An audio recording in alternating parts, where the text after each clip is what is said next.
మూడవ వంశం అంతరించింది. ఎప్పుడైతే ఈ వంశం అంతరించిందో ఆలయ రామరాయలకి ఒక తమ్ముడు ఉన్నాడరా, ఆయనే తిరుమల రాయలు. ఎవరన్నా?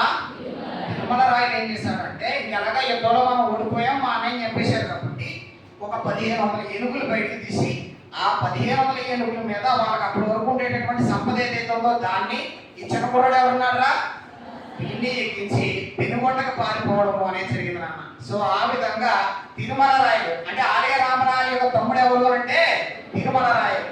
సో వాళ్ళు అరవీటి వంశానికి చెందిన వారు కాబట్టి 4వ వంశం ఏది నాన్న? అరవీటి వంశం. అంటే విజయనగర సామ్రాజ్యము అనేది కేవలం విజయనగరం అనే రాజధాని ఎన్ని వంశాలకు మాత్రమే రాజధానిగా ఉంది?